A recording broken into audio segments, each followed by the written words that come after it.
యేసు ప్రభు వారు పాపం చేసిన వాళ్ళతో ఫ్రెండ్లీగా ఉంటారు, రిలేషన్ పెట్టుకుంటారు. అప్పుడు నాకు అనిపించింది, ఈ దేవుడేంటి పాపం చేసిన వాళ్ళతో ఫ్రెండ్షిప్ చేస్తున్నాడు, వాళ్ళని రిలేషన్ పెడుతున్నారు అని నేను అనుకున్నాను. ఓకే, ఇది మీ డౌట్. ఇదే వండర్ఫుల్. కూర్చోండి. మంచి ప్రశ్న అడిగారు. నేను గత కొన్ని సంవత్సరాలుగా, దాదాపు ఒక దశాబ్ద కాలం పైనే ప్రశ్నలను ఎదుర్కొంటున్నాను. ఇది కొంచెం కొత్త ప్రశ్న, మంచిగా అడిగింది ఆ అమ్మాయి. ఇక్కడ ప్రాబ్లం ఏంటంటే అమ్మా, మనం విశ్లేషణ చేసేటప్పుడు పాపిని దేవుడు శిక్షించుకుంటూ వెళ్తే ఒక్కడు కూడా మిగలడు. That's number 1.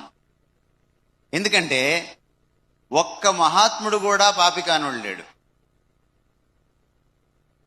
పాపులున్నారు, మహాపాపులున్నారు, మహాత్మ పాపులున్నారు, అంతే తప్ప మనం అందరం పాపంలో కొలీగ్స్. ఇప్పుడు ఇది ప్రాబ్లం. అందువల్ల దేవుడు శిక్షించడం మొదలెట్టాడు అనుకో, దుష్ట శిక్షనే దేవుడి కార్యక్రమం అయితే భూమి మీద ఒక్కడు కూడా మిగలడు. ఇది మన ధర్మమే కాదు, క్రైస్తవ ధర్మమే కాదు, ఏ ధర్మమైనా ఒప్పుకుంటుంది. ఇందాక మీకు మన ధర్మశాస్త్రం గురించి చెప్పాను. అహం పాపం, ఆత్మ పాపం, కనుక ఎవడు మిగలడు. మరి దేవుడు ఏం చేయాలి? దేవుడు ఏం చేయాలి మరి? కరోనా వైరస్ వచ్చింది, మీకు అర్థం కావాలంటే. కరోనా వైరస్ వస్తే ఒక మనిషిలోకి వైరస్ వెళ్ళింది, వాడి నుంచి ఇంకొకటికి వెళ్తుంది, వాడి నుంచి ఇంకోటికి వెళ్తుంది. ఇప్పుడు ఏం చేయాలి? వైరస్ని చంపాలా?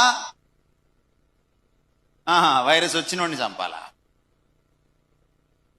మీరు చెప్పండి. పాపం కూడా వైరస్ లాంటిదే కదా. వైరస్ వచ్చిన వాళ్ళందరినీ షూట్ చేసేమన్నాడు అనుకోండి, కిమ్, మన కొరియా కింగ్, కరెక్టేనా? దేవుడు కిమ్ లాగా ప్రవర్తించలేదు. అది